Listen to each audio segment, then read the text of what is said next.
Hello and welcome to the tea room. I'll introduce our panel quickly. We have on my left-hand side, Andy. Good evening, Andy. Hey, good evening, everyone. And at the bottom, we have Palm. Hello, Palm. How are you doing, mate? Hey, John. How's everyone doing? We're doing okay. Okay, so tonight's special guest is a return of Kevin from RedBar. If you remember, we did a general chat a few weeks ago about his watch history. And tonight we're going to look at the watches he has himself. So I'm just going to bring Kevin in and then we'll have a chat. Good evening, Kevin. How are you doing? Good evening, all. I'm very well. How are you guys doing? Yeah, we're doing yeah, okay. We're good, mate. Very good. Good doing well, yeah. Glad to Doing hear well, it. thank you. Glad to hear it. Thanks for so we've been inviting me back. Oh, no problem at all. We've been looking forward to seeing your collection from what you told us last time. So, like I said, it's much anticipation and excitement. I would like to say, could you go through your collection, please, and the stories you have behind building them? it up, aren't you, Palm? Building it up. I am. The drama. Yeah. Okay. Well, hopefully you've listened to the very first one I was on. So most of the watches I'm going to show relate back to what we talked about in that episode. So here we have the very first watch I bought, which was the fake tag. My sister's okay. Yeah. Formula One, yeah. Okay. The Formula One, yeah. So this was, I say it was about 20 quid back in, God, when I was a young chap, 17, 16, 17. So they got it down at a market down in near Aldgate. And it's rare to have fakes on our show. We never normally have anybody who has fakes. Well, he doesn't admit it. He doesn't admit it anyway. Yeah. No, he don't admit it. Oh, doesn't know it. Yeah. But yeah, that's the worrying part. Don't know it as well. But yeah, this obviously doesn't work. It's quartz, but you know, it's just something. It's sentimental more than anything else. And it's just I think it's maybe even it might be a 34. It's really tiny. It doesn't fit my wrist now, but it's lovely. Doesn't work. It sits in the watch box, and it's lovely. Love it. Why doesn't it work? Why doesn't it work? It's got no battery in it, or no battery. It hasn't been serviced for God knows how long, and I don't know when the last time it's ever been serviced. I might take it back to Timpson's and see if they could put a battery in. Yeah, they can service. I mean, to be honest, McDonald's could probably service it. You know. Yeah. Absolutely. So that was the my first watch from my sisters, which got me into the hobby, horology. Now I'm going to bring you up a Breitling. Now this is the one which I convinced my wife I was going on holiday for her birthday, and I sort of bought this in the shop. Ooh, the aerospace. Yeah. Wow, nice. Sort of bought. Oh, Airwolf, sorry. Wow. Yeah, this is the Airwolf, which is very nice. Big chunky beast. It is. It really is. But it's lovely. I mean, this is the one I wanted. It's all analog and digital alarm, 3 time zones, 2 alarms on it. But I just love it. Absolutely love it. I love the detail at the back as well. You can see the back is nice. Propeller. Yeah, it's really cool. Propeller. Is it top end heavy? Does it feel quite heavy, on the wrist? Yeah. This is a proper man's watch. This is. Yeah, like a beast. Yeah. Oh, it's thick, isn't it? Look at the thickness of it. Look at the girth on that chunk. Yeah. Absolutely. God, it's a beast. It looks beautifully engineered. It looks really nicely engineered. It's polished and everything. It's beautiful. Yeah. I mean, I've had this serviced, I think, twice since I've had it, 2 or 3 times. And every time it comes back, they polish everything. Oh, the bracelet's swanky, isn't it? Yeah. It's beautiful, but it is top heavy. It really is. Yeah, I love it. Love it. What size is it? Is it a 44 or 42? That's a 40. I think it's a 44. Could well be a 44. Yeah, 44. Yeah. It looks it from here. Yeah. Yeah. Oh yeah, I love it. My wife, bless her, doesn't like me wearing it because it obviously reminds her of the story or what happened. But I love it. I absolutely love it. Yeah, this gets quite a bit of. So did you say that you said you'd share that one with your wife? Or No. I would never. So how'd you convince her to share that? Because that's huge. Crikey, I yeah. think I I'll mean, probably break her arm. It's so heavy. Yeah, your wife got like an 8.5-inch wrist or something. You know. Crikey, it's a proper big watch, that, isn't it? It is a beast, but yeah, real deal. It's great. I mean, I do like Breitling. They've done some good things recently, and they keep on going with the new head, George. He's doing all right. So moving on to something a bit more.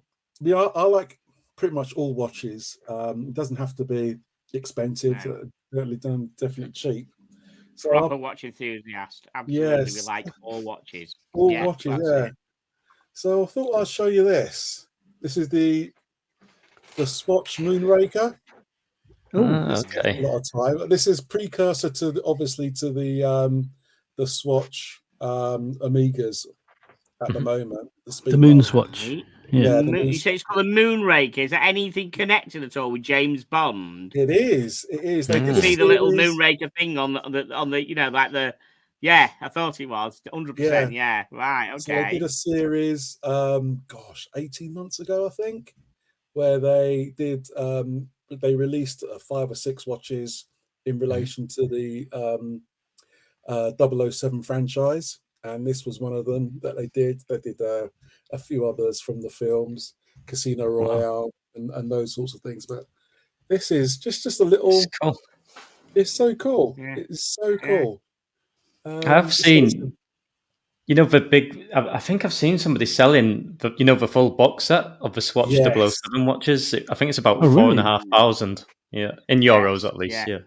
For the full box. Yeah, it's crazy. These are highly collectible. I mean, and these were limited in number, but I can't remember what the number range was. But I think this is the second series they did. The first series, which was the big box they did, I think you've mentioned, Andy.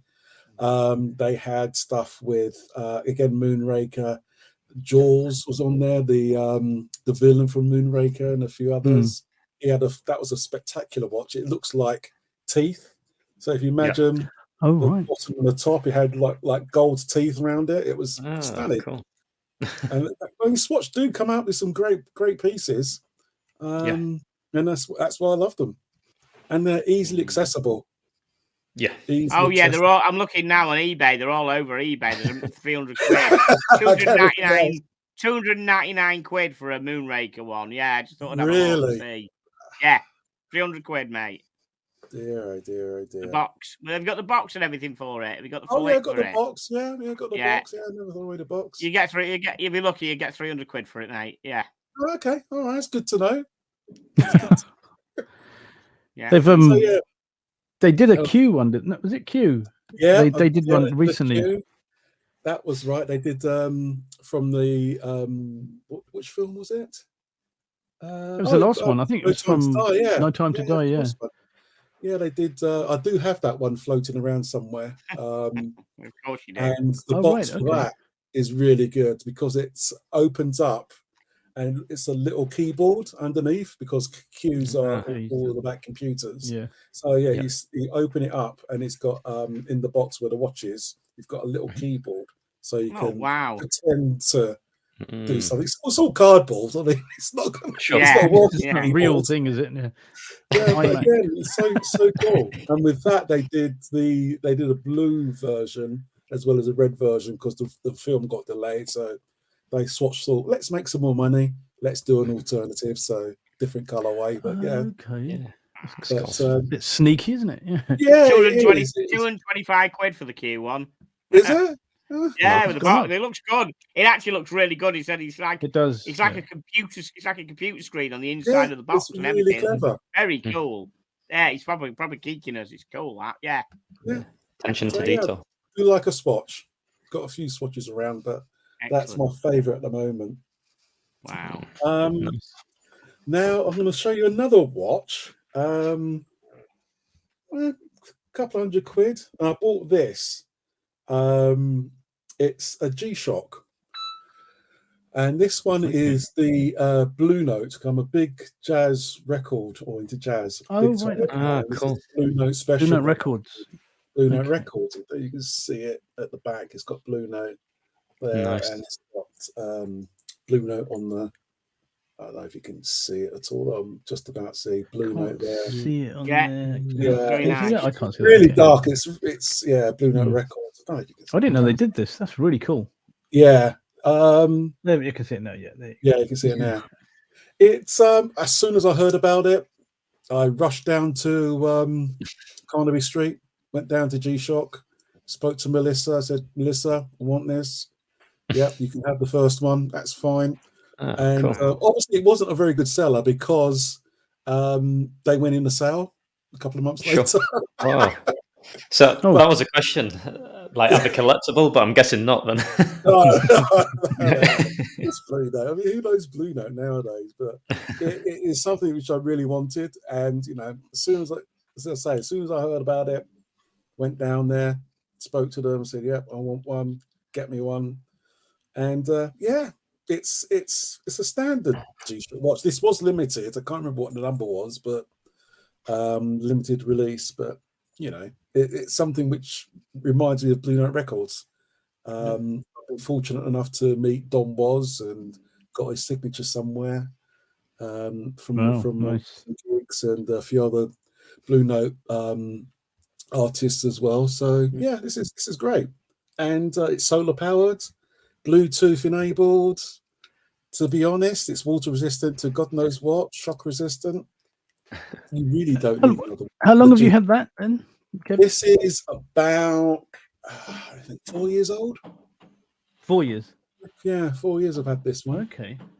Yeah, it's and were they celebrating something? What was it? Oh gosh, I think it was 70 years of Blue Note, if I remember rightly. I see, okay. But yeah, I'll have to, this one, yeah, tough soul. I have to wear this one a lot more. It does get a bit of use, but it's generally when I'm in the garden or something. Yeah.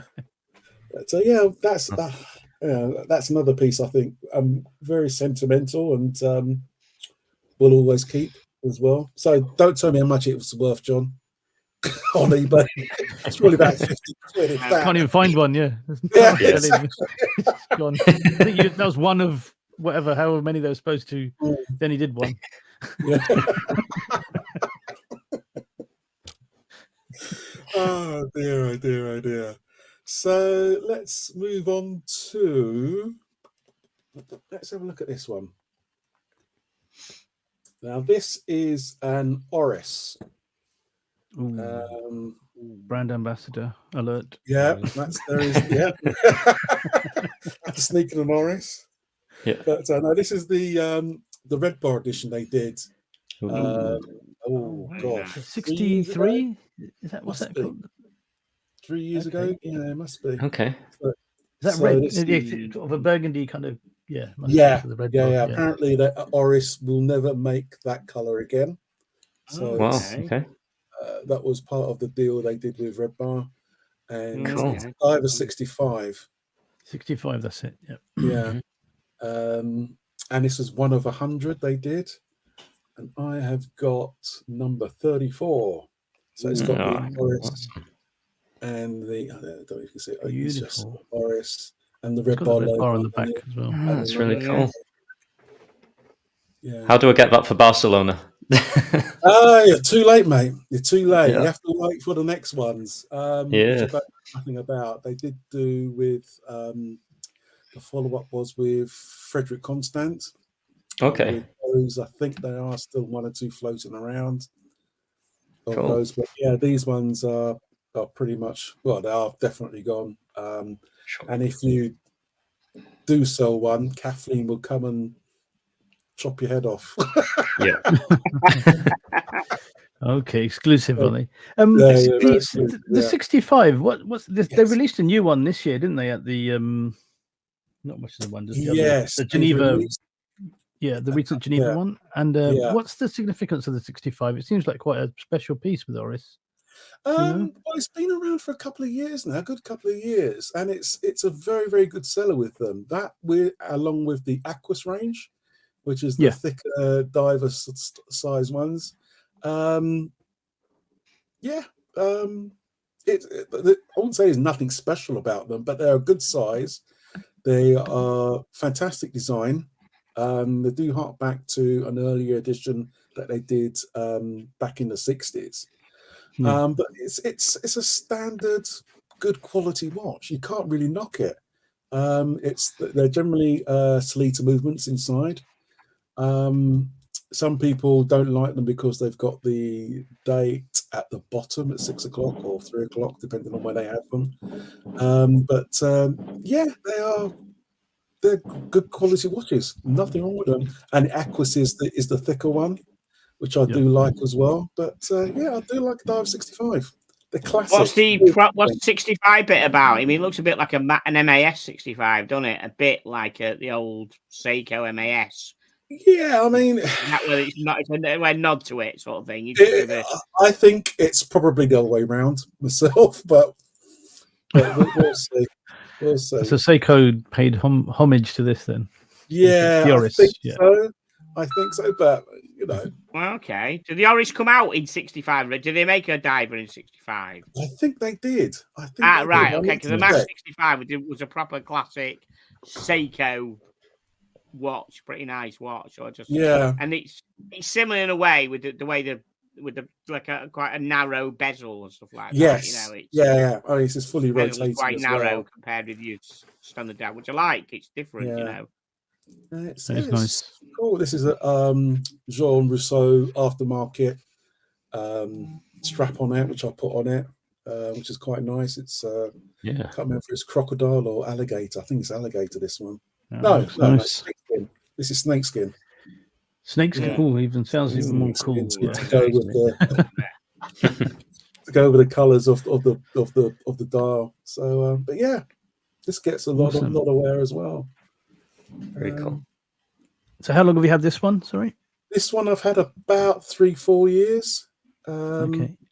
Yeah, as I say, there's none of them around. I'm sure there's going to be, depending on when this comes out, I'm sure there will be another launch of a RedBar edition, because not necessarily with Oris, because we've got the global event this week. Gosh, it is this week. This is in October, end of October. So they'll probably launch another collab with another watch brand. And so Andy, you've got to be quick. They're going to be limited numbers. Yeah, no, manager's going to love that.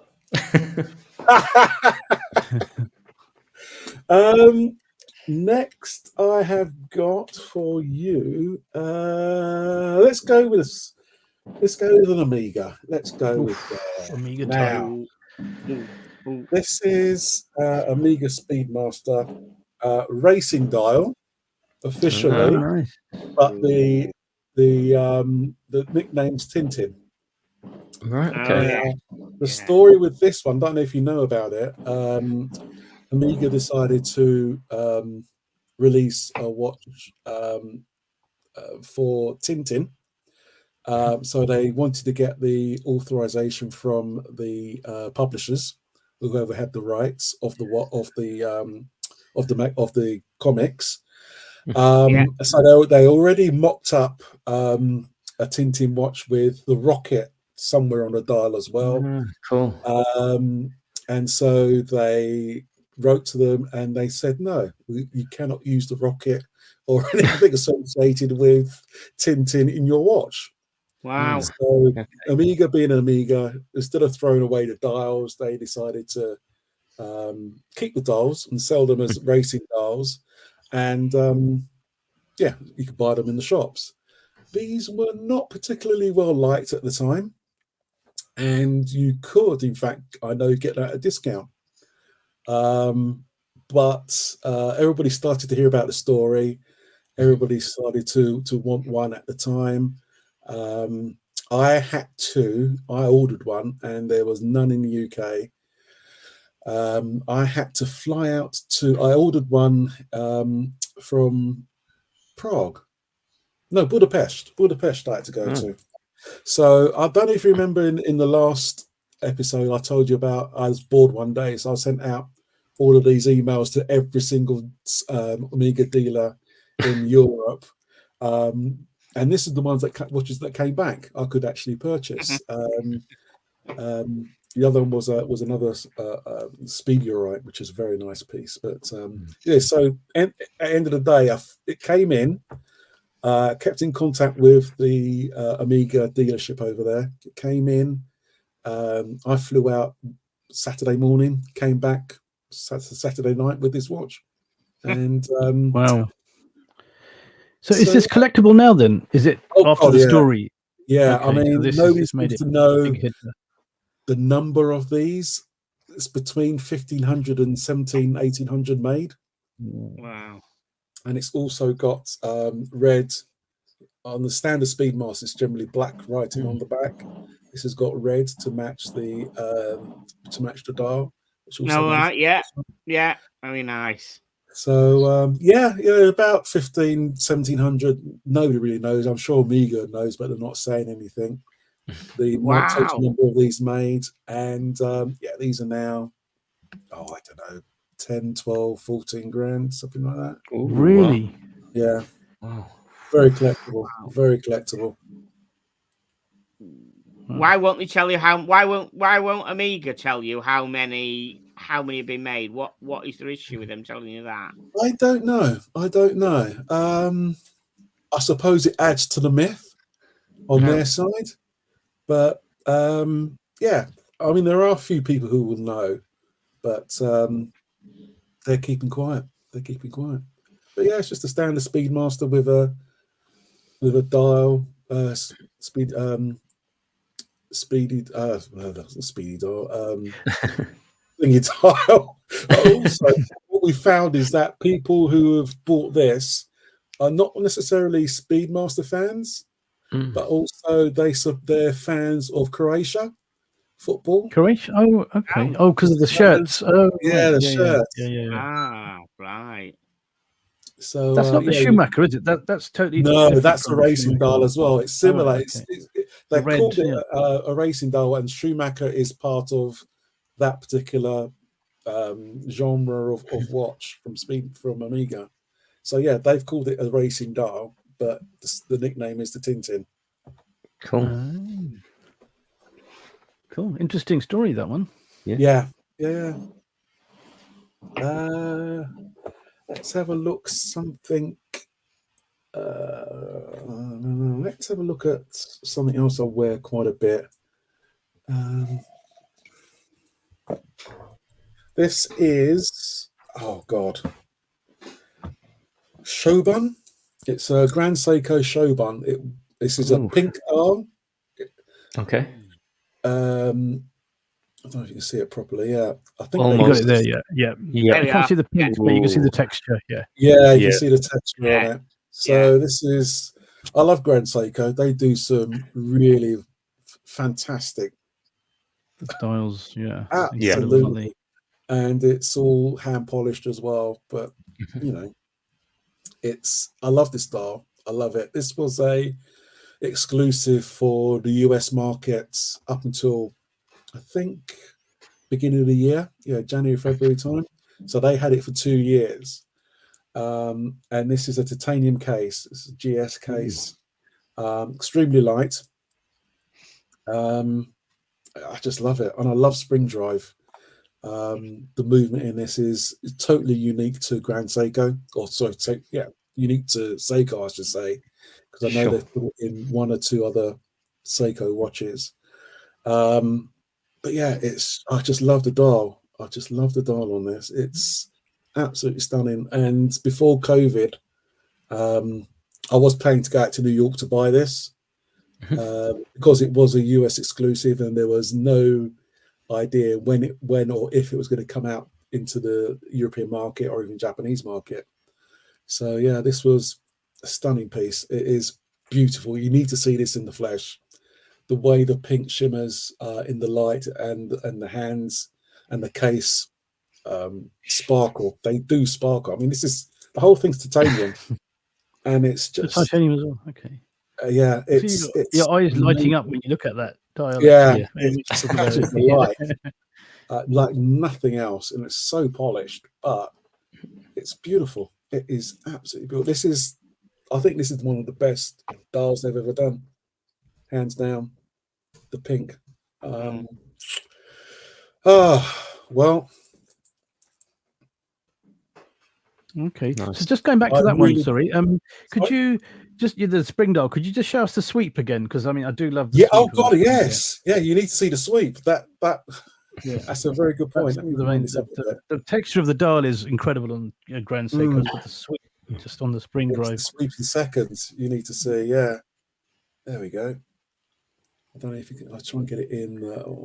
It's difficult. Almost. Yeah, there we go. We got it. We got it. Look at that. Yeah, it is just incredible. No stutter. It's just, and it's accurate. I don't know, plus or minus 4. I think something like that. Okay. Yeah. And just a quick additional question on that, not related to the sweep, but these exclusives they have for different cities or countries. Do you find that those kind of fly around the world quite easily? Like you say, you got the New York one, and they probably do one for here or for there. Do collectors generally have? Is it quite easy to access those? They're not easy to access at all. I mean, there's one that got released, believe it or not, last week. It's a Australia one. It's not great. It's not a spring drive. It's I think it's a manual wind, but it's a GMT, and they have only made 50 for the Australian market, and it's a stunning pink dial, beautiful, but it's more solid. This one's textured. The Australian version is solid GMT. Stunning, beautiful, absolutely beautiful. But I suppose you can probably pick it up on Chrono 24 in a couple of months. Yeah. Higher price. Would it be retail or just? I think it was $10,000, if my memory serves me right, for that particular one. But it is, 1 of 50. You pay for the exclusivity of it, sure, and obviously the workmanship as well. But yeah, they do come out with 1 or 2 limited editions every year. I mean, the major one they always do is the one for Tokyo. Oh God, what's the square called? Oh God, it's gone. What is it called? I know people are shouting at me. Yes, it's Tokyo. There's a particular area in Tokyo where the head office is of Grand Seiko. They do a limited run of maybe 2,000 every year for both Grand Seiko and Seiko, and it's completely gone. What's it called? Anyway. They do the Japanese version, and you can only pick it up in the 2 or 3 Grand Seiko boutiques in that area. And some of them have been really good. They did a stunning green one 3 years ago. Again, just before COVID, I was planning to go out to Tokyo as part of a trip. I was talking to them about putting one aside for me, but COVID hit, and now they've literally just opened up Japan to tourists. So we'll see what they come out with this year. But and again, if you really want it, you'll probably have to go to Chrono 24 and pick it up at a premium as opposed to brand new. But they do so many over there, specific to Tokyo, Japan, even Taiwan. They have specific ones. We've got. They've just released a European version of a new watch, limited to 100. That came out last week. So yeah, they're all at it. They're all at it, trying to hype up their own brands and the watches as well. So yeah, nice. Yeah, like Grand Seiko. And just before we move away from that piece, how do you compare the level of finishing? Because I've heard endless comments about how good like the sword finishing technique is on Grand Seiko, right, as well. Like how would it stand up against, I guess, a comparative would be like a Rolex Oyster Perpetual, for example? Like, Oh, how do you think it? Superior, Yeah, far superior. yeah, another level. Yeah. Wow. I think basically the premise behind the hand finishing or the finishing in general is that none of their watches have any lume. So as soon as the light catches it in any sort of direction, the dial lights up and the hands light up. With regards to a Oyster Perpetual or any Rolex, they generally all have lume on there. So, so their finishing is not as great. I mean, you need to have a look at this under a loop, comparing it to a Rolex.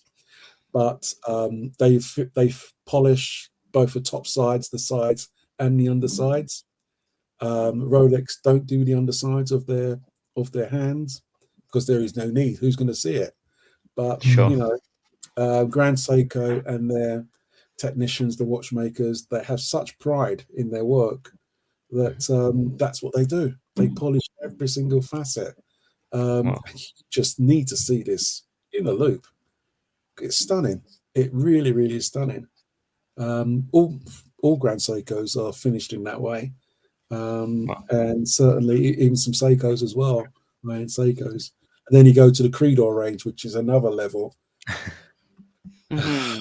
Yeah, but comparing this to any of the Rolexes or Omegas or any of the major brands, this is by far the best finished watch you will ever see.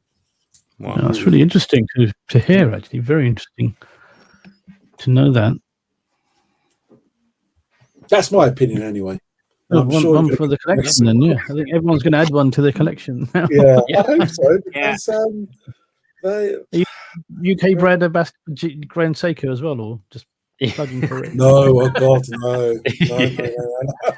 He is now. He's now when it's going to be after this. A couple of free watches. I wouldn't mind. Awesome. But speaking of Rolex, this is one of the few Rolexes I've got. And I'll tell you why I bought this one.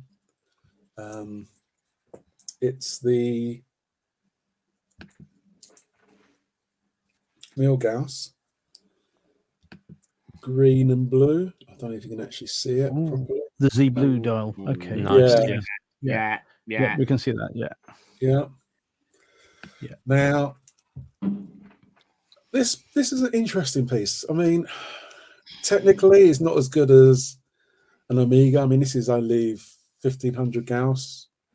A standard Omega is 15,000 Gauss. That's the level of anti-magnetic, which affects the movement. But with this, the reason I bought this one is to do with the glass, the green glass. Nobody else does a green sapphire. Nobody else. Rolex don't even patent this because it's so bloody difficult to make that nobody else can copy it. So, and that's why I bought it. And it's so unique. I think this is probably the second best watch they do. Probably. You think so? Third, yeah. It is so unique that nobody else does it, not with that colored sapphire, and B, Rolex, OPs not to everybody's taste.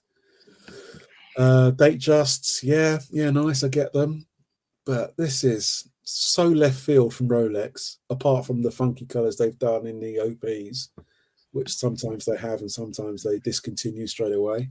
But this has been a constant now since their anniversary, and it's beautiful. It's probably going to get discontinued next year, but I love it. It is so different to everything else that they do. So it's interesting you raised that point of left field and the colors. If you take a step back and like you said, I've never thought about it in that context. That color is just so different from the traditional black or white which they have, and now green's kind of in and out. Yeah.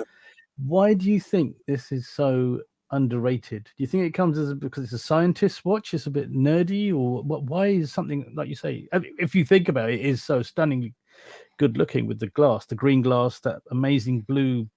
Can you call it sunburst? I don't know. It's just quite unique. The whole way it looks. The way it looks. It's sort of like brushed. Yeah, definitely. Yeah, and the orange hand. I've handled one of those. Yeah, they are beautiful. I've worn one on the wrist, and when you're looking at it, you're right. It does look very different from most watches, let alone any of the Rolex range. Yeah.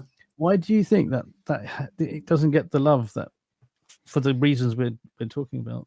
I honestly don't know. I think possibly people want to play safe with regards to the Rolex range, because it is so left field. I mean, safe and there's safe and there's safe. I mean, you've got the Daytonas and the date just and the day dates, and they're all pretty much, you can either get black, white, blue, or dark blue dial, or grey, slate grey.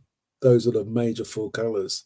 It's only recently they've come up with the OPs with the Tiffany blue and the pink and the yellow and the orange. They've only been around 2 years, and again, some of them have been discontinued. I don't know why it's been overlooked. I'm glad it has. But so yeah, there isn't that much love for it, and maybe it is because it's not so much a scientist watch. Maybe it's just too left field of the conservative, traditional purchasers from Rolex. It's just the watch police. Exactly. Because the second hand, when I saw it in I'd only seen it in pictures. It really annoyed me. I just thought I can't get on with this. But then when I wore one, it just, because of the way it's shaped, the texturing, the actual finishing on the actual second hand as well. It's not just like a normal boring second hand. It's a lightning bolt. Again, I mean, it's a lightning, but it's nicer in the flesh. It just looks much better. And again, to me, that changed my mind completely on the watch. Which again, maybe if you haven't really seen it, in real life, you're not going to appreciate it. It's just a big mystery to me why that's not loved as much as it should be. Yeah, I totally agree. I mean, go into your local Rolex dealership and try on an exhibition piece, and maybe other people will fall in love with it. But yeah, this is, I just love it. It's so different. It's so different from Rolex. But don't know. But yeah, there are better watches out there than this. As I say, all of the Omega Seamasters and Seamasters are now 15,000 gauss to 300 Ms.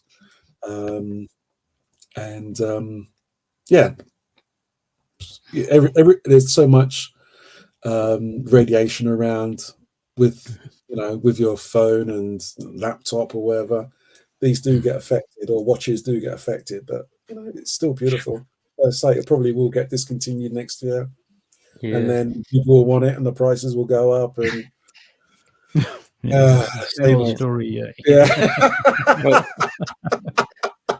every time it's Watches and Wonders, all of a sudden, I remember going back a year ago, Air King was the biggest talk, and the Milgauss.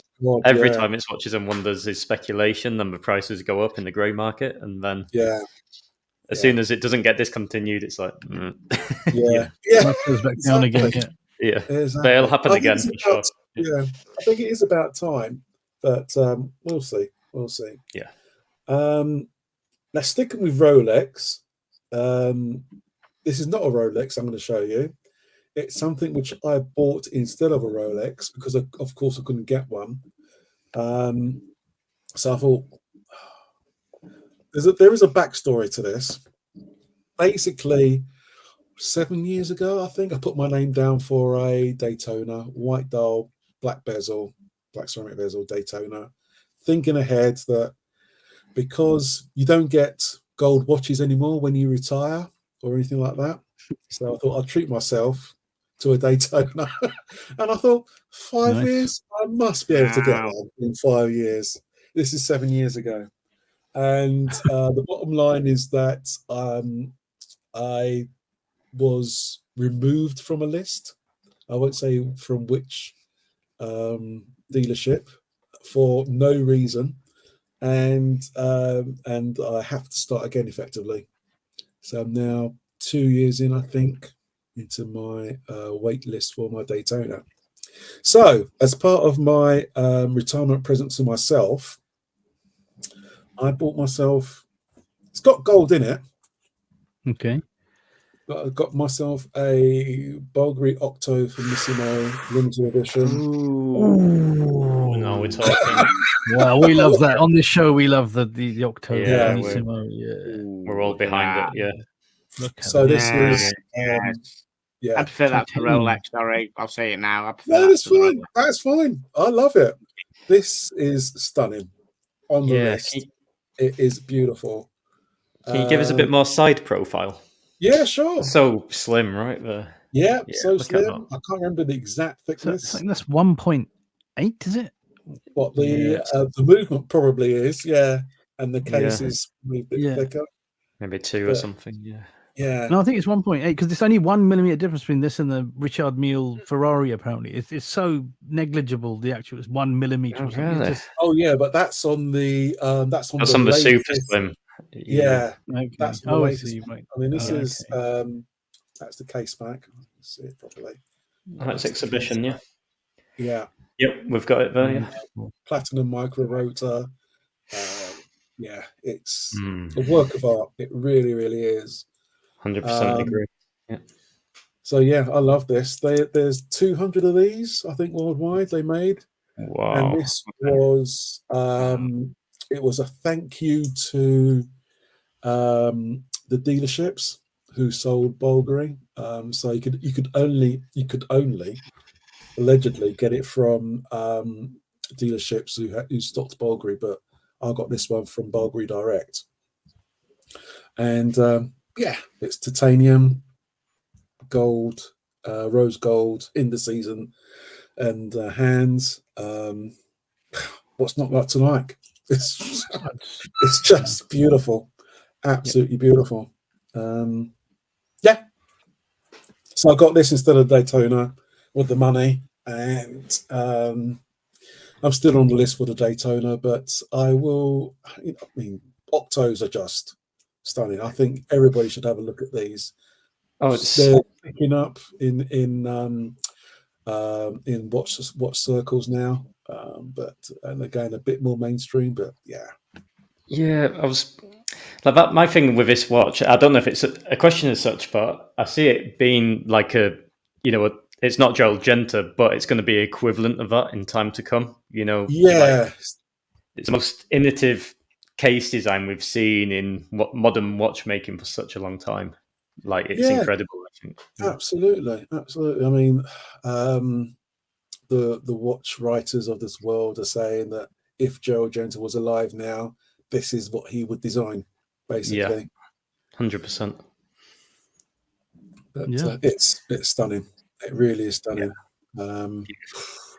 So, my question to you, because this is an amazing. I just recently in Honda in Doha, I got to see so many of these. They've got them there. You can check anyone out you want. You can try anyone on, and it's just. What does it make you of all the watches you have? How does that one make you feel? Does it feel like something different because it's so slim and just sleek and just the lines on it? And I just found that amazing when I saw it. It's just unlike any other watch I've tried on, because of just the slimness, just the whole look of it.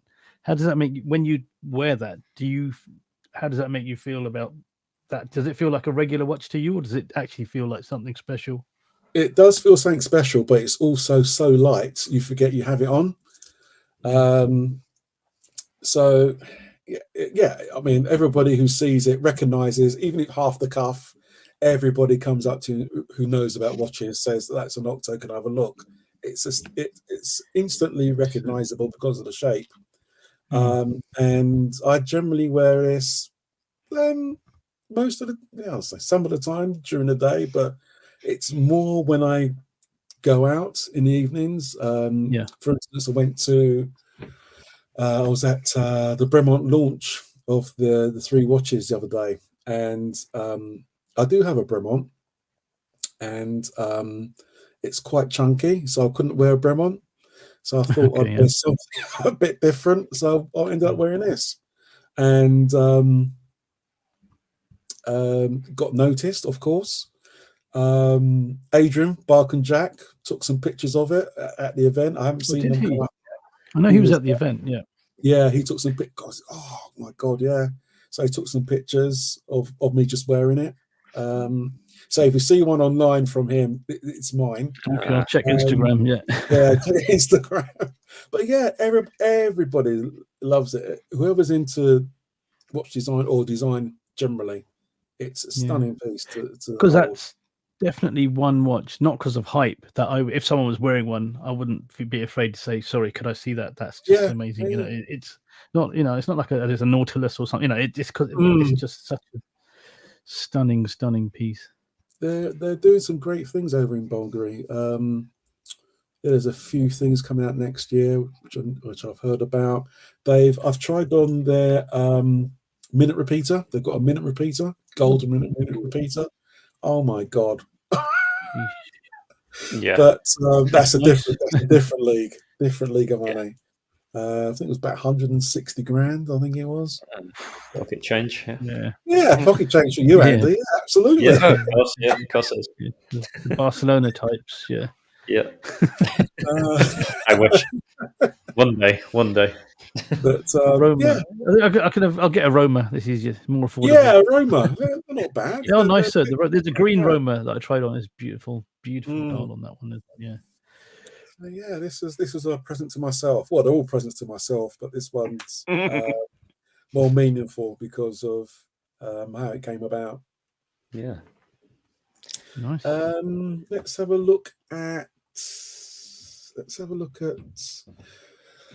I know what we're going to have a look at. We're going to have a look at this. Yeah. Now, back in the day, when was it? About 4 or 5 years ago, when Tudor was starting to be the main force that it is at the moment. And if you remember in the previous episode, I thought, well, just be nice to people. That's how you're going to get things. I was just nice to somebody in Harrods one day. I did not pester him, but kept in contact with him. Hadn't bought anything from Harrods before. But yeah, into watches, we just struck a conversations now and then, you know, over the 3 months before this was launched. Now, this is the Harrods Tudor. Okay, the Blackberry. Yeah. Very nice. Yeah, the slab-sided one. So I got this. Nice. I knew it was coming, and I pestered the chap who was selling it to me. Can I buy one? Can I buy one? Yeah. Let you know. At the time, they were supposed to be 100 of these. Now I think they're up to 10,000, 12,000. It was supposed to be a limited edition, but they've just stopped. Started making them, and I haven't stopped.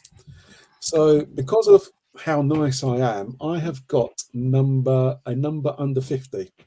Wow! Ooh, wow! Incredible! Wow! That's pretty cool. And yeah, as I say, just being nice to people. And that's what it was. So I got number 50. I know that a certain tennis player got 2. He got number 99 and 100. Really? I can't. Yeah, I won't say his name, but can't name him. Okay. He's somewhere in the UK, locked up somewhere. That's all I'm going to say. Wow. Okay. So yeah, I mean, I'm nobody special. I'm a nobody. I managed to get number under 50 for this. Yeah. Which makes me feel I'm a very special person. And this was before they decided to increase production. Yeah. And now I think they've just stopped. I'm not sure. I have I think they're still going. Yeah. They're still going. I have a friend on the wait list for, and he was told it was 6 months. at the moment. But there's still, maybe they've stopped production, but it's still units coming in, I think. Yeah. Okay. It took me 8. Well, I didn't get it in the end. I just at the time I had to put the money somewhere else. But it took 8 months. They said it took 9 actually. It took 8. Wow. It's supposed to be 8, and it took 9 months. This was last year, so they're still heavily in demand and taking a long time to. How long did it? Can we ask how long it took for you to get that? After putting your name down, I got it pretty much within 2 weeks, I think, from the release. I'm pretty sure, something like that. Because, as I said, I was in contact with one of the sales assistants there in the watch section, and I was just being friendly, passing through. At the time, I was working in the West End, so I popped down every so often in lunchtime, have a chat, see what's around and what's coming in. And he mentioned that this piece was coming limited to 100. And I thought, I'll ask, of course, but realistically, there was no chance I would get one. No chance. I mean, Harrods have got some serious heavy hitters in their departments, in their watch departments. I've heard stories of people buying rainbow Daytonas with the points that they have on their Harrods cards. Really? Yeah. Wow. Different league. Yeah. Different league. Different world. No chance. So I thought just ask and keep in contact with him and whatever, talk about horology. And obviously he could see I was passionate, and lo and behold, I was one of the first 50 to come up with to get one. Wow. And I know that a certain grey market dealer round the corner from where I used to work sold one for 10 grand to a Japanese person who couldn't wait for one. Couldn't get onto the list. And of course, subsequently to that, you could just put your name down now and get one in 6 months' time. But yeah, at the time, everybody wanted one of these, and there was supposed to be only 100. Yeah. Okay, sounds a lot more exclusive then. Yeah, but now he's just over list, I suppose. Nothing special, but yeah, it's another chunky piece, but very slab-sided. The 58s are better, but it's a nice piece. It's a nice piece. Yeah. That's awesome. Couple more. Let's go with let's go with this custom. Now, this is a piece that my lovely wife bought for me, but I designed it. Designed it. It's a Fears Brunswick in their Midas case with the gold hands, their gold hands, and gold indices. Very nice. Yeah, it's I love Fears. Nicholas is a great guy. Yeah, got him on. We've got him on soon. Oh, have you? Excellent. Yeah, excellent. Watch out for the show. Yeah, watch out for the show. We've got to confirm a date. We have a date, but then we're kind of wondering because he's coming back from a show abroad. Yeah, he's in New York. We've got him penciled in, but we're just confirming. But everybody watching, we have him on. Excellent. A lot of time for Nicholas. So I designed this. It's what I wanted, and I was willing to pay for it, of course. But in the background, between my wife and Nicholas, she ended up paying for it. It was a total surprise to me. Wow. Yeah. So it's the Brunswick Blue, which they've discontinued, but now they've brought back in their 40mm size Brunswick. It's got his custom numerals on it. I can't remember what is it. It's the Fears numerals basically, which is and the Midas case. So the Midas case is the gold-plated case that they did, but they didn't do a blue. It only came in a white dial, I think, if memory serves me right. But I did like the two-tone blue on these. These are stunning. Again, I mean the video doesn't do it justice really. You need to have a look at these in the flesh. Yeah. But yeah, I love it. Again, very much a dress watch. But yeah, it's again sentimental value, total surprise, even better in the flesh. But yeah, it's cool. Love it. That's amazing. Love it. What size is that? That is a 38mm cushion case. Okay. Because it looks like a nice and good size, actually. Yeah, I mean, I've got big wrists, and it does sit okay on me. He's just released the 40mm in the blue, the whites, and the pink. He's got some interesting names for them. That strap is really nice. It's really really good leather. That does. Yeah, this is the Queen Elizabeth purple. It comes up blue. I don't know why it's coming up blue. It looks blue, doesn't it? It does look blue. It's actually purple. Okay. Regal color. So Italian leather. Is it Italian leather? Yeah. Yeah. So he did this for the Queen Elizabeth II. And I'm not sure if you realise he's done a Brunswick with the purple dial. This is the purple strap which goes with it, but you can actually buy the strap separately, which is what I did. And the purple ones, I think he's not going to make anymore.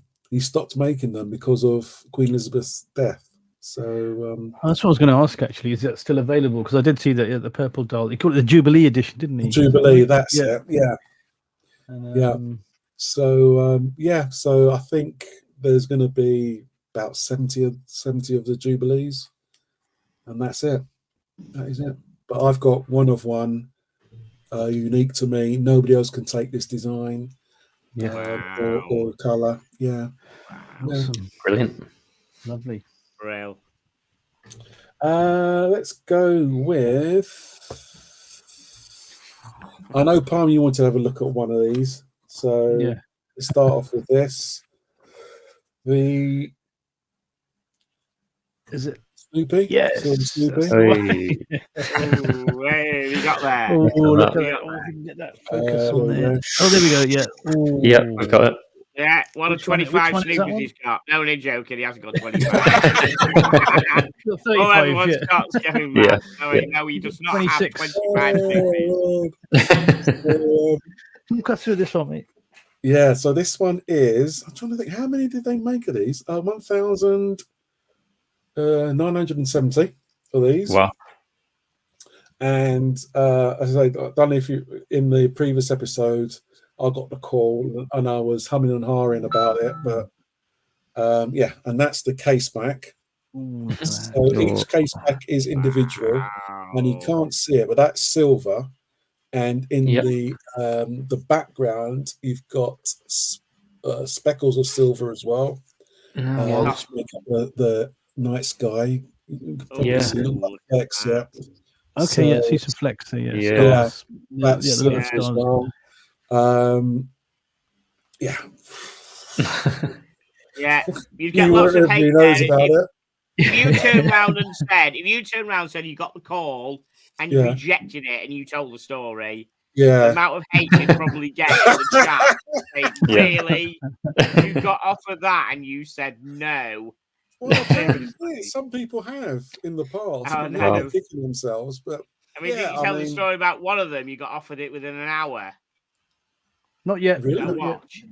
I thought you told us a story about a watch where she rung you up. They phoned me up on the Monday, said, "Oh, we've got something special we want you to have," and I had other things on my mind, and I said, "Oh well, I'll pop along on Thursday," and they said, "Oh, here's the box, open it up," and said, "Oh, it's a Snoopy." I thought, "What, really?" Wow. And it sort of took me, 5 minutes to click, because I was supposed to be buying. My car got written off, and I needed to buy a car.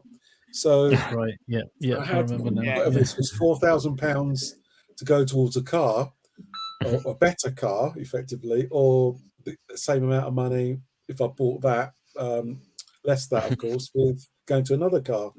They're saying, "Yeah, you should take it. You should take it." And they literally went onto eBay for me and said, "Look, It's up for sale. It was 10 grand then, automatically. Wow. Yeah, not to buy it. And I said, yeah, all right, I'll buy it then. But yeah, it's the best thing I've ever done. It's the best thing I've ever done. The box it comes in is stunning. The loom on this is amazing. I don't know if you can see, you won't be able to see it, but basically Snoopy lights up. He's got green, he lights up. The bezel lights up because it's a ceramic bezel. It's got luminescence in there. What I'll do, if I have, I'll try and take a picture of it and I'll email it to you guys, and so you can see the loom.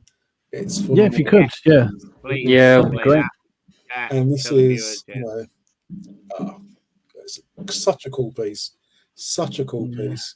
It's got to what you can do around. This is the 40-year anniversary. 45th. 45th, okay. 45th anniversary. Wow. And then let's go with, got a couple of more. Let's go with this. I'll put this one back first.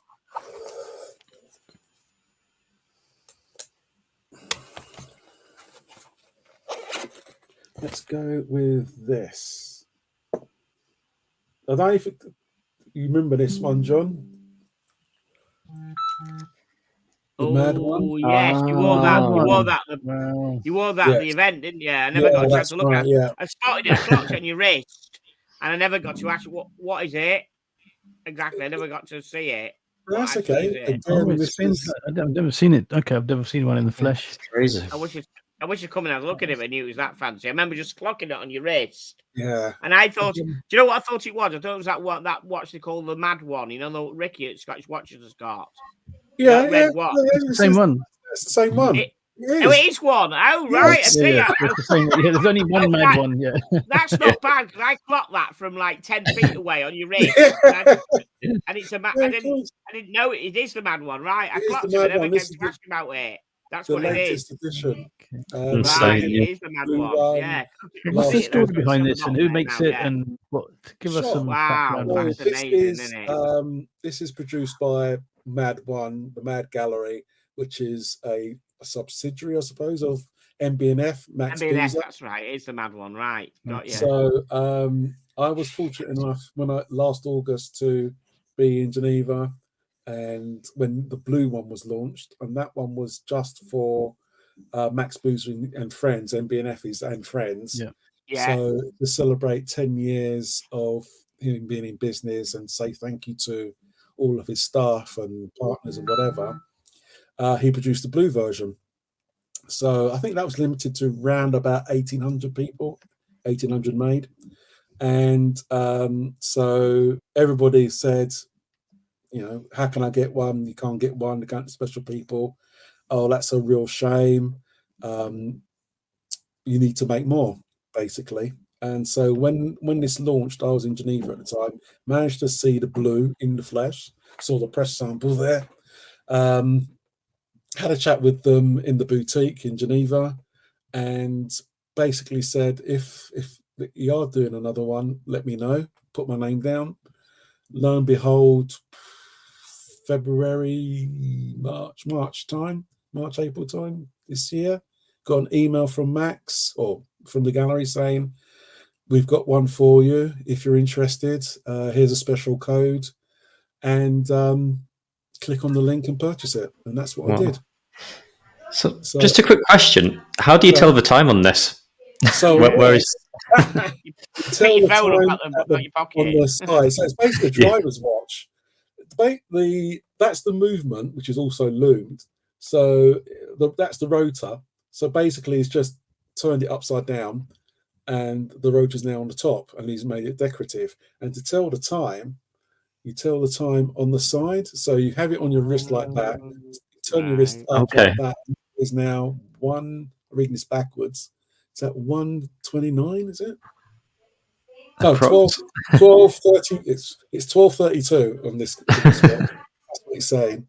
You could have at least set it. You could have at least set it right, mate. Yeah. So it's 8:18 now. I wish I'd known what it was, because I would have tried it on. I would have come to try it on if I'd known what it was. No, that's fine. 8:18. There we go. looks about right. So that's now 8:18 current time. If it makes sense to you. But yeah, so yeah, bought this. Love it. Wear it quite a bit. Again, it's different to everything else. Yeah, everybody stops you. Whenever you're in a boutique, people do want to see this. Wow. So I was fortunate enough not to be entered, or I didn't have to get entered into the lottery, because after the initial batch and the people who pre-registered or showed an interest bought it, Max decided to have a lottery for the remaining 1,800 roughly of these M.A.D One Reds, and apparently they got something like 22,000 entries for the 18,000 watches, 1,800 watches, I should say. So yeah, I did meet somebody who was fortunate enough to get one in the lottery. But yeah, wow. It's a cool piece. It's such a cool piece. It is a cool piece. 2 questions on that for you, Kevin. Just one quick one. Is that an official MB&F watch, or is it like you said, is it a subsidiary? It's not officially MB&F. Officially is. I mean, it's designed by Max. It's produced by the same people who produce his other watches as well. So yeah, I suppose technically it is. There's any branding on there, but there's no MB&F branding, I'm guessing. No, you've got M.A.D edition on the case back. It's a M.A.D World, so I'm just reading it now, and it's got M.A.D One on the front. So basically, no, there's no MB&F branding as such, because that is the. I mean, imagine this to be I was going to say Tudor or to Rolex, but even then, that's not right. No, this is a bit more, out there. Yeah. Oh yeah. But I'll pay off you for the price of a Tudor. No. All right, no, fine. I'll give you the money. Don't worry, $4,000 or whatever. Yeah. The second question I had was, we've seen how to tell the time. How do you actually set the time on it? You seem to set it quite easily, but is it just to pull out the crown? The crown is at the top at 12 o'clock. So literally just pull out the crown and twist. Nothing's fancy. So that's how it looks on your wrist. Tell the time, you flick it up, and there's the. It's bonkers, that, isn't it? It is. Yeah. Wow. So it's just singles ball head, I suppose. Wow. Yeah. This is nice. Again, it's a cool piece. It's so cool. Those who know, and those who don't, just think you're mad, basically. Yeah. Hence the name, right? Yeah, it's the name. Yeah, but it's great. It's great. To be fair, it's probably the only. Well, I'm saying that maybe the only MB&F I'll ever be able to afford, but you never know. Watch this space. Yeah. Let's see. We'll get you back on when you got your fully fledged. Yeah. Or something. Unboxing. Yeah. Let's see now. So yeah, let's go with something else I had to get out of the safety deposit box. Yeah, let's go with this. I think the final one is another Snoopy. Okay. No, this guy's got 2 Snoopys at least, guys. Yeah. We know somebody who can't blink and get one for for love nor money. Perhaps he wasn't nice to his AD. Sorry, Brian. Yeah, that's be nice to your AD. Brian, be nice. Yeah. Brian, be nice to your AD. Yeah, clearly he isn't being, right? He isn't being, yeah. Sorry, it's too late me for that, but yes. It is lovely. There's no two ways about it. And the fact that you got Snoopy moving around the back. So what's the story on this? You just got the call? Did you put your name down? Did it? I put my name down as soon as I heard about it. I knew obviously there was going to be a 50th anniversary. Spoke to my AD, and this is going to sound really bad, but I was not the first, but I was expecting to be the first out of that branch, out of that AD, but I wasn't. So that pissed me off a bit. But so I was the third. I was the third person to get one out of that dealership boutique. That's what I want. But yeah, I mean, I didn't have to wait that long. A good couple of months, because they were extremely hard to get hold of. Oh, look at that. And you got Snoopy going round. Wow. Yeah, look at that. That's awesome. But yeah, I mean, this is what, 2 years now? 2 years, 18 months old. Sure. And this is going to sound really bad, but you know, I now consider myself a VIP customer of Omega. I think so. I think it's going to sound really big-headed, isn't it? But you earned it. Why not? Yeah, I do have quite a few Speedmasters. They don't hand them over to you for free, do they? So no, they don't. No, they don't. But they do look after their family. I mean, I've been over to Geneva, had a private tour at the factory, had very nice lunch with them, talking about watches, private, showing around with their head watchmaker. Went up to the 321 section where nobody goes. I mean, you can't get in there. But I've seen where they make the 321s actually inside. Met the watchmaker of my 321. So yeah, they do look after you, Omega. But this is such a cool piece. So unique. Can you imagine somebody like Rolex doing this? No. This is something which Max would do, or Moser would do. Those sorts of brands. Having a bit of fun with horology. So yeah, I wish more brands would take a leaf out of Omega's book and be a bit more creative. A bit more left field. What do you think they'll do next? Because this is pretty amazing, right? So for the next anniversary, what would you like to see? What would you like to see them do with the Snoopy next? Oh gosh, I honestly don't know what they could do. Perhaps reverse it somehow and have the shuttle on the dial side. That's the only thing. Maybe on the second. I can't even on the second hand. Maybe I suppose you could have put it on the second hand, so it goes round. On the stopwatch bit. Chrono, that's the only thing I think they could do, which will make it. Because that's the only downside. You have to look at the case back. On the back. To see Snoopy moving around. If they could put that on the front, another instant winner. Yeah, if the dial was the moon and then Snoopy on the second hand going around, that'd be pretty cool. It would be cool. That's the only thing. But yeah, it's love it. Very fortunate to get it. It's not limited. It's a limited run. Who knows what that number is? Only Omega will be able to tell you. But I mean, these are trading still at 20 plus. Wow. Incredible. So do you now consider yourself a Snoopy collector?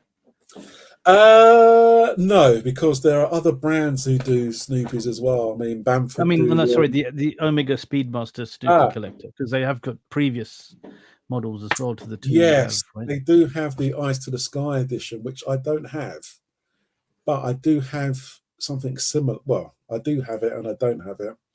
I can't even send you a picture of it, but I've basically got a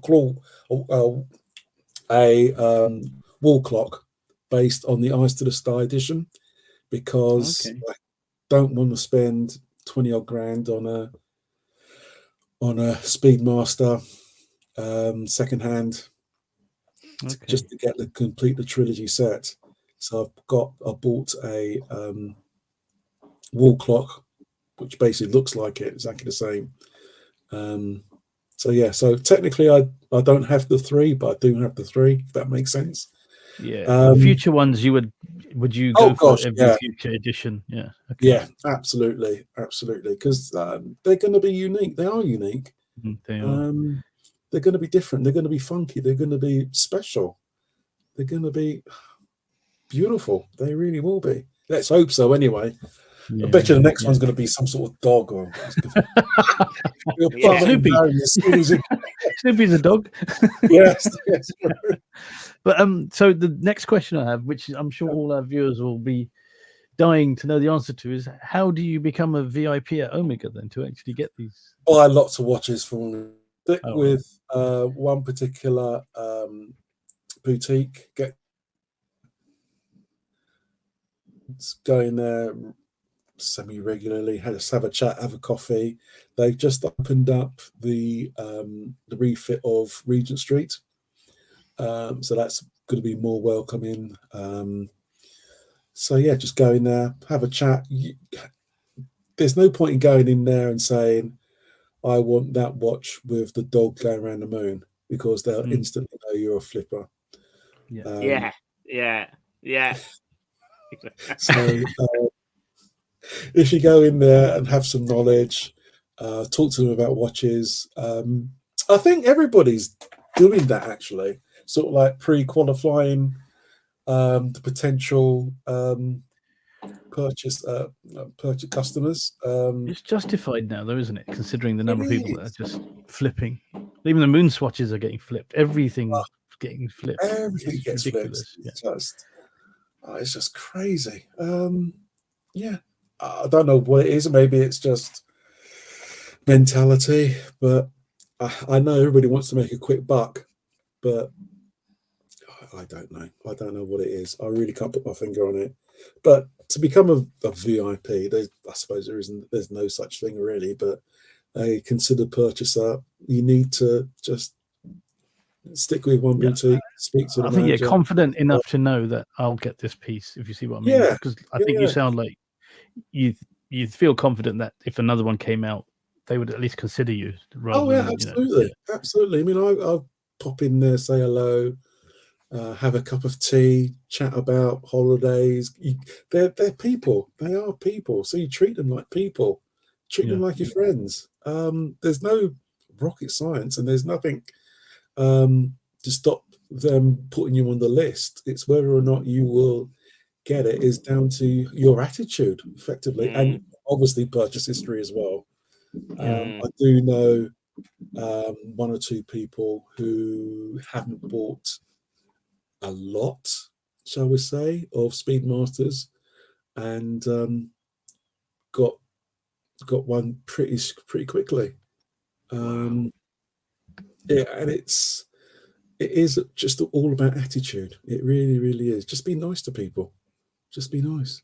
Yeah, there's not much more I can say. Okay, no, just it's good to know. Yeah, just the VIP. That's great. Yeah, it's nice to have a high-end brand as well, like Omega, to go there and just feel a part of the whole setup. That I think that's a good feeling.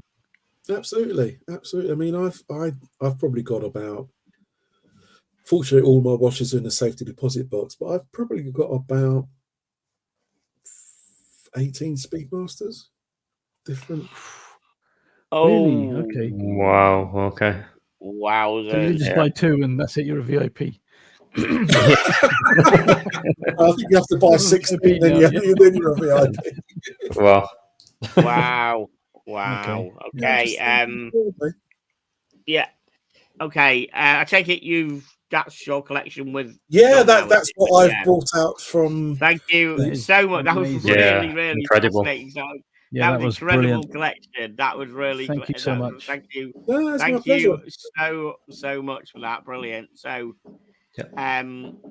everybody watching, I hope you all enjoyed that. Yeah, I said Kevin's got. Yeah, and let us know in the comments what your favorite piece was. I mean, mine was the Octo and the Speedy and the Snoopys. I can't. Remember, everybody. A tough one to split. Yeah. Just be nice. That's it. Kevin has got the key there to getting more expensive, you know, especially when you're talking Omegas and Rolexes. Just be nice. Yeah. That's it. And, you know, don't go in there and first of all, don't say you want that dog watch from me. That watch with a dog on the back. Don't say that. But don't go in there and say, "Oh, don't suppose I'll get one of these, will I?" And be, you know, just be nice. Negative, yeah, just positive, and yeah. And 18 Speedmasters later, it'll be all yours. Yeah, exactly. Yeah. Factory tour and everything. Yeah. Wow, brilliant. Okay, gonna wrap this up. Thank you so much, pleasure. Absolutely, everybody. Thank you so much for doing a collection. So when you know keep us abreast of any developments of any more watches you get. I'm sure what you've shown us is not going to be your last. I'm sure you're going to add a few more unique pieces to it. I would say. Yeah. Yeah. Have you got any more planned? Have you got any more? Have you got any more? Don't spoil it by telling them. But have you got in your head? Have you got more watches that you know you're definitely going to get? Oh yeah. Oh, I'll have a part 3 then at some point. In 3 years. Part 10 by next year. Yeah, the whole show will be about Kevin. Yeah. When you've got 35 Speedmasters, come back to us and we'll do it. All right, we'll do. All right, yeah, we'll do a do a special. Yeah. We'll do a special. Right, I'll just play the outro, everybody, and it's quite a fitting outro as well. I think. Which is nice. Thank you, everybody. Cheers. Cheers. Thanks, guys. Thank you so much.